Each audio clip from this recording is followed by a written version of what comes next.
Dann mal los. Bein vor. Oh Gott. Na.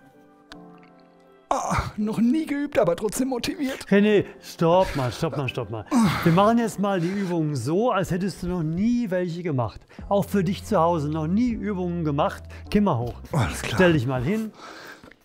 Wenn du noch nie Übungen dieser Art gemacht hast, dann mach jetzt genau mit. Ganz entspannt, ich sage alles an, du kannst dich alles trauen.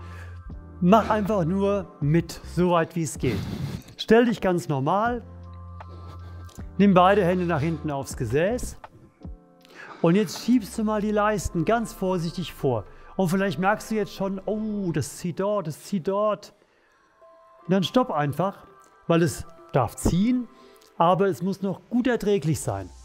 Und dann verharrst du immer da, wo es gerade nur so zieht, dass es noch gut erträglich ist. Und wenn es noch weitergeht, dann schiebst du die Leisten noch weiter nach vorne.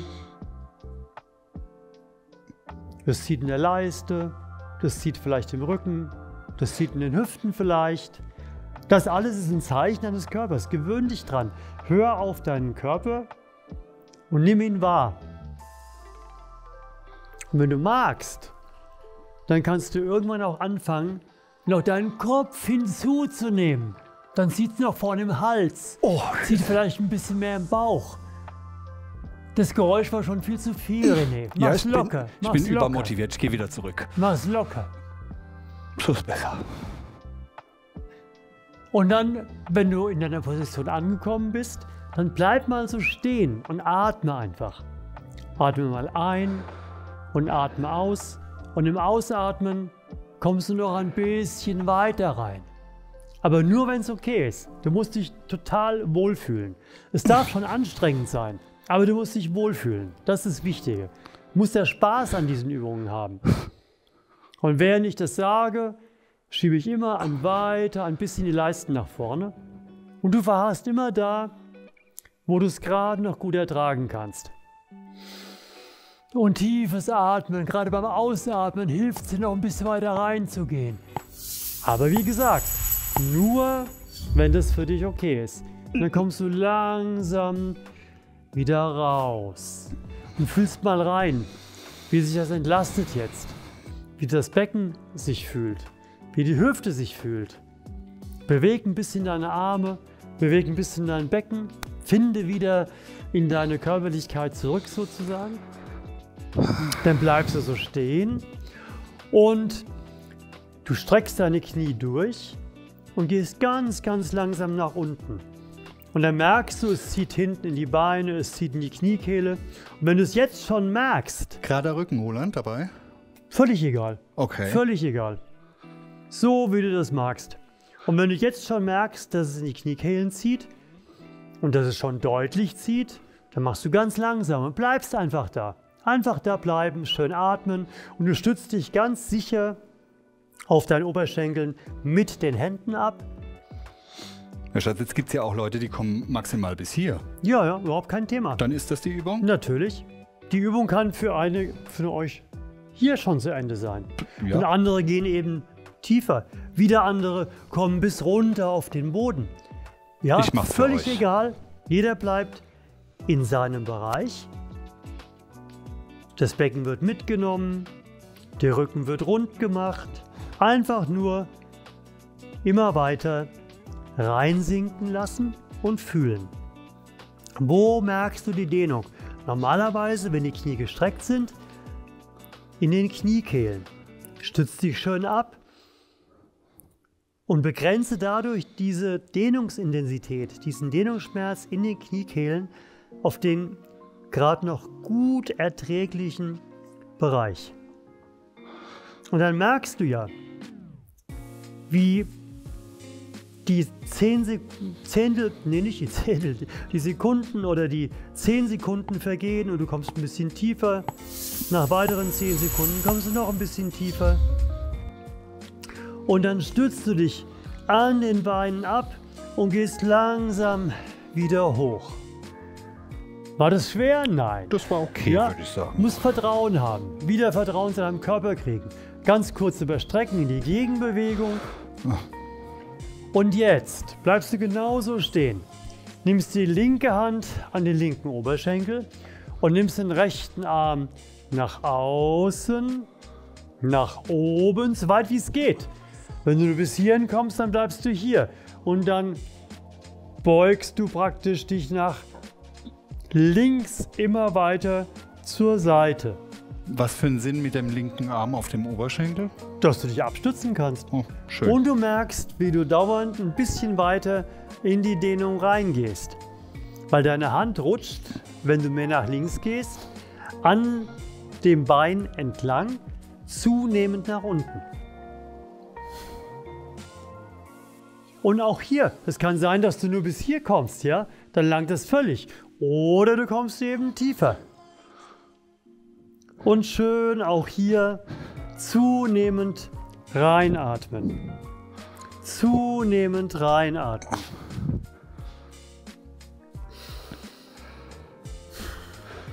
Tief Luft holen und im Ausatmen ein bisschen weiter rein. Wenn ich jetzt feststelle, Und ich kann nicht mehr. langsam wieder hochkommen. Was meinst du? Ich kann nicht mehr. Ich kann nicht mehr. Ja, dann war das schon viel zu viel. Geh nur so weit rein, dass du Gutes hinkriegst. Nicht zu viel machen. Und die rechte Hand am Oberschenkel immer weiter nach unten. Der linke Arm zieht zunehmend rüber. Du, wenn ich den ersten Zug merke, dann ist das für mich schon Grund genug aufzuhören, oder? Der erste Zug kommt drauf an, was für eine Intensität er hat. Ja, schon. Wenn das ein kleiner Dehnungsschmerz ist, kannst du ruhig noch ein bisschen weitermachen. Okay. Es sei denn, du denkst, oh, ich bin nicht so ganz sicher, ob das schon zu viel ist. Dann hörst du auf. Okay. Und bei jedem Mal, die du diese Abfolge machst, wirst du sicherer werden.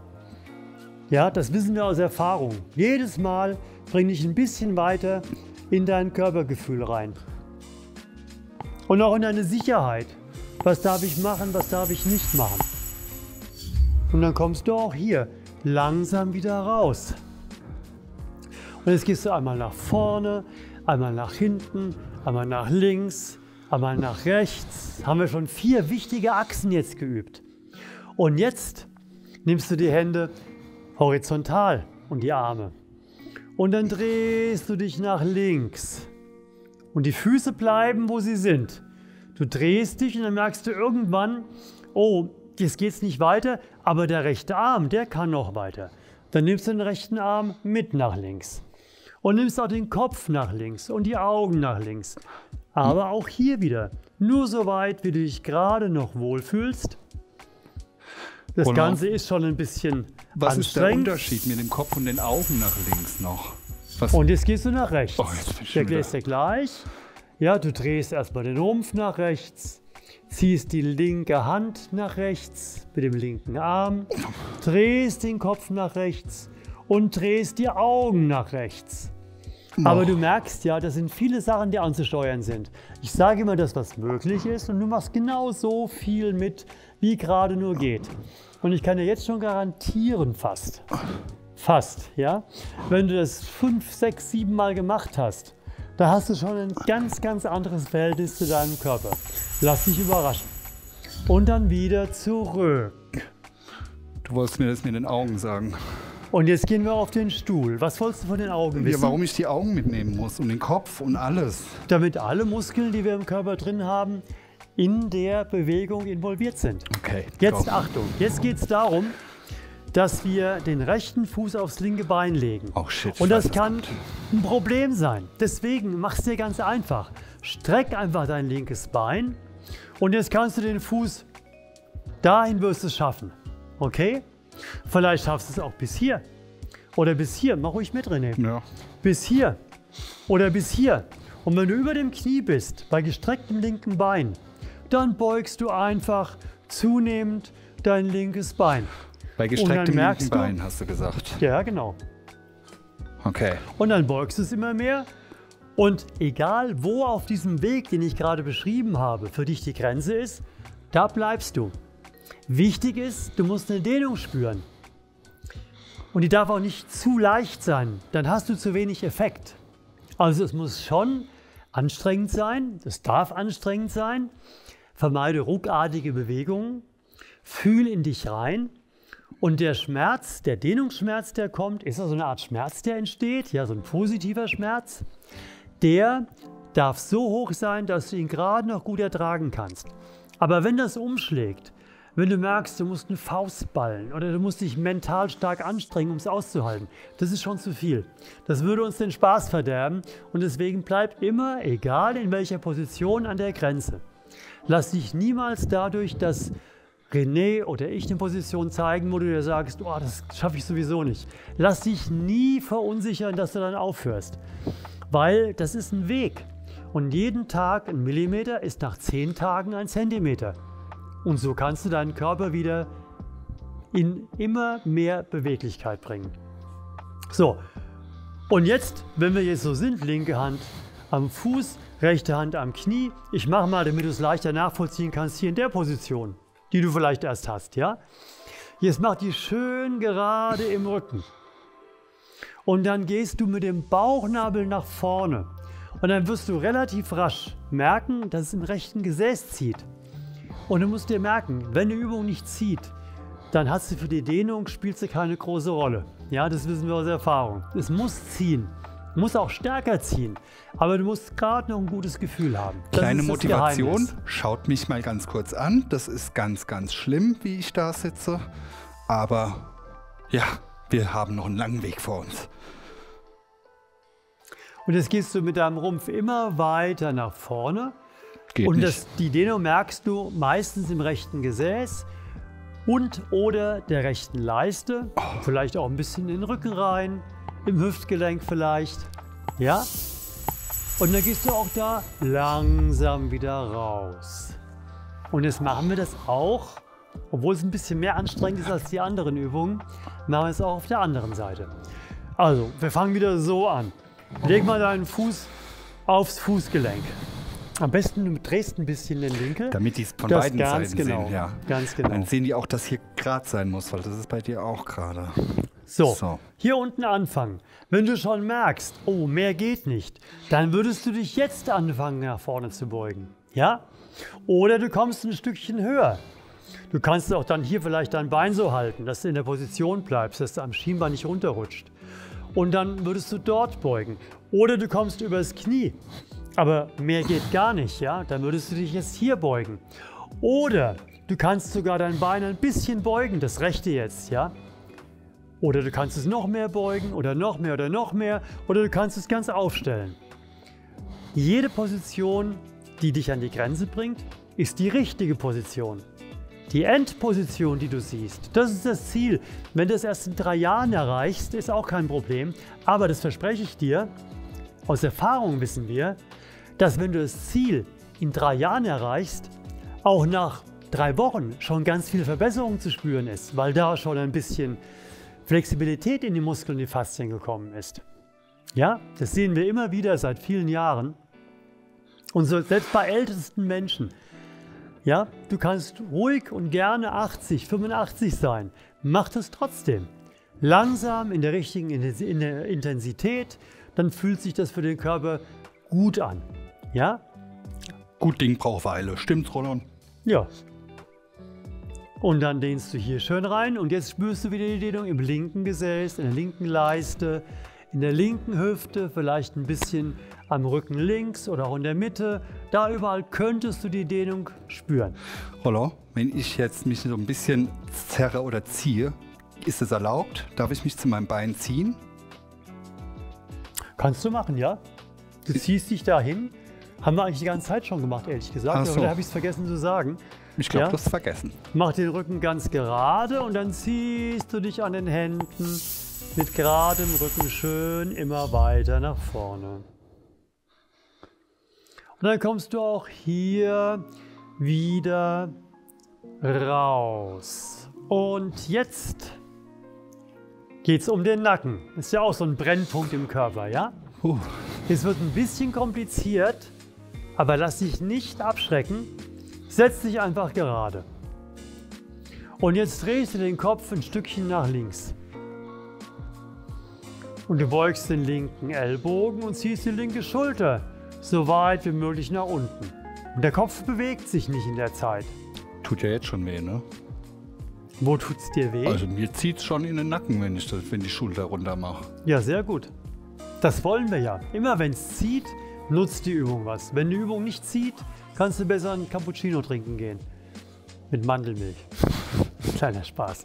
Und jetzt die Hände, die rechte Hand über den Kopf nehmen. Spielt eine Rolle wo? Geh erstmal in der Mitte über den Kopf. Ja. Und dann gehst du von der Mitte ein bisschen nach hinten. Und dann ziehst du den Kopf ganz sachte Richtung rechts, vorne, unten. Und dann merkst du hinten links im Nacken, wie es dehnt. Und all das, woran wir ziehen, wird länger und entspannt mehr. So ist die Regel, die wir seit 30 Jahren immer wieder erleben bei den Patienten. Immer weiter runterziehen. Aber wenn das Ganze hier oben bei dir ist, dann ist es auch okay. Oder halt viel tiefer. Jeder sucht sich seinen Punkt. Und wieder schön reinatmen. Und wenn du merkst, du hast zu wenig Dehnungsintensität, dann zieh mal dein Kinn Richtung Kehlkopf und dann merkst du meistens gleich deutlich mehr. Stopp, Kinn Richtung Kehlkopf heißt wieder Doppelkinn, in meinem Fall Trippelkinn. Ja. Ja. Oder auch Vierfachkinn. So viele Kinn wie möglich. Dass das Kinn so dicht wie möglich am Kehlkopf ist. Und langsam wieder rausgehen. Wow, merkst du diesen Effekt?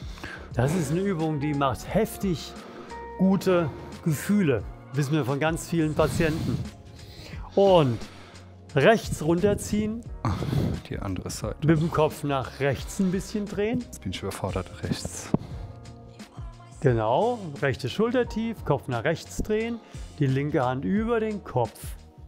Und ein bisschen nach hinten gehen, Richtung Hinterkopf.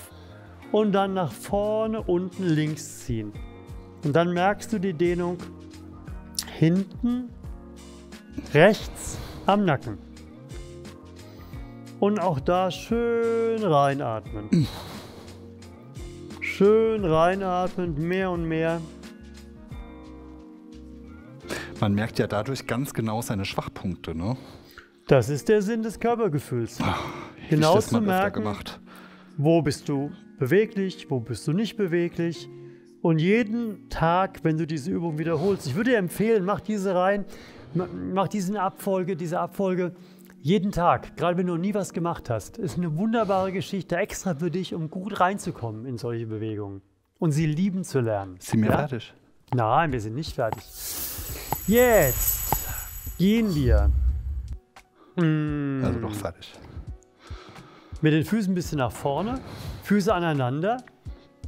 Und jetzt lässt du dich mal ganz langsam nach vorne runter mit dem Rumpf. Ganz langsam nach vorne gehen. Da muss ich aber weit vorne sitzen an der Kante. Ja, musst ein bisschen vorrutschen, das stimmt. Aber Vorsicht, dass du nicht abrutscht, ne? Na, also nicht zu weit nach mit vorne dem Knochen rutschen. da so an der Kante.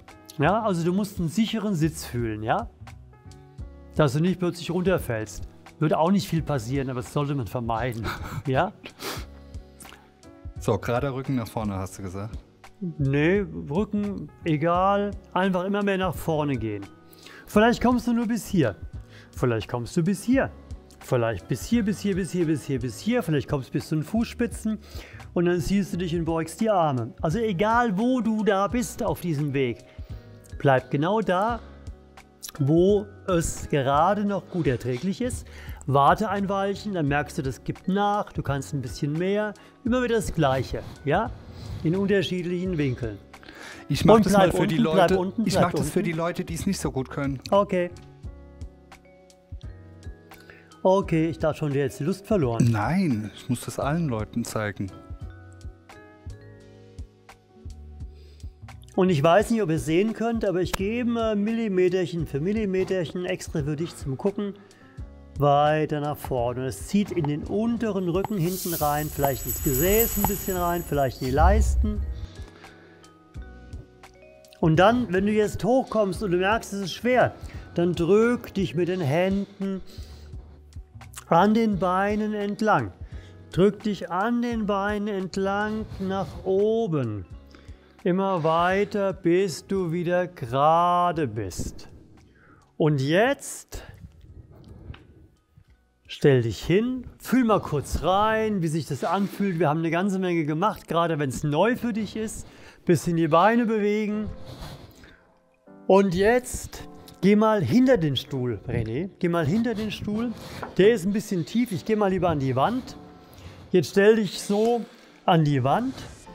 Und du hältst dich am Stuhl vorne fest, möglichst gerade stehen und mal die Beine so weit auseinander machen, wie du merkst, dass es locker geht.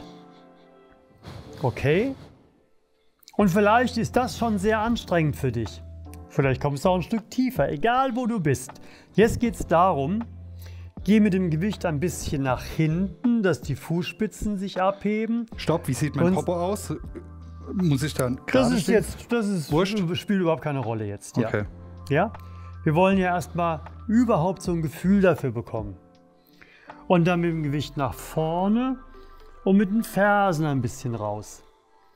Und wieder mit dem Gewicht nach hinten und die Fußspitzen ein bisschen raus. Und wenn du merkst, oh, das zieht schon so, dass es gerade noch gut erträglich ist, dann verharrst du einfach da und bleibst einfach.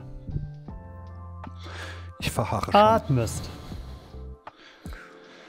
Und was du machen kannst, du kannst dir vorstellen, die Muskeln, wo es jetzt gerade zieht, wo du die Dehnung spürst, meistens im Bereich des Schrittes oder am Oberschenkel so oben ein bisschen entlang, dann wartest du, bis diese Dehnung, diese Intensität nachlässt und gehst noch ein bisschen weiter rein. Du kannst so mit einem Fuß reingehen und dann weiter und dann mit dem anderen Fuß und dann weiter.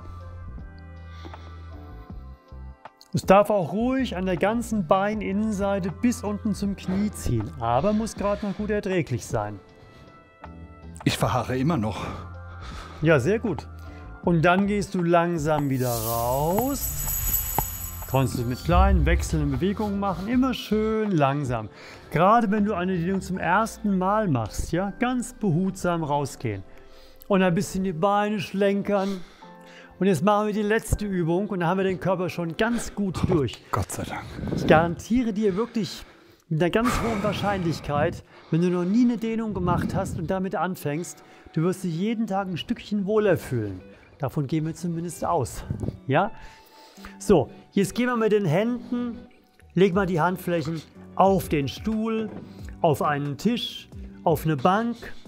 Ich mache das so rum, damit und dann die das alles sehen. drehst du die linke Hand nach hinten, dass sie im besten Fall aufs linke Bein zeigt. Wenn es nur bis hierhin geht, dann geht es halt nur bis dahin. Ja, aber so weit wie möglich. Das heißt, die Beine zusammen, so ein bisschen? Beine auseinander zusammen ist eigentlich egal. Okay. Ja? Und jetzt achtest du darauf, dass die Handwurzel möglichst am Boden bleibt. Was ist die Handwurzel? Das hier. Ah ja. Dass die möglichst Gegendruck kriegt vom Stuhl oder von der Bank. Und dann gehst du ganz vorsichtig mit dem Gesäß, mit der Schulter zurück. Und dann merkst du, es zieht hier in den ganzen Unterarm rein, ins Handgelenk. Und das befreit deine Hände. Wenn du viel an der Tastatur arbeitest, die Computermaus oft in der Hand hast, das wird alles schön freigedehnt jetzt, indem wir einfach mehr Beweglichkeit da reinbringen. Ich bin da auch schon wieder Endgegner. Schön einatmen, schön ausatmen und immer noch ein bisschen weiter. Was wolltest du sagen? Ich sage, ich bin da schon Endgegner. Ich kann quasi für die Leute zeigen, die das richtig gut können. Guck doch. Super. Danke. Aber Immer wie gehe ich weiter dann? nach hinten gehen. Kann ich da so ein bisschen in die Hocke gehen oder macht das dann was? Nee, das ist zu viel. Ja, das kannst du. Es geht einfach nur um den Winkel zwischen Unterarm und Handrücken. Na gut. Und dann kommst du langsam wieder raus. Und jetzt gehen wir nochmal mit den Armen zur Seite.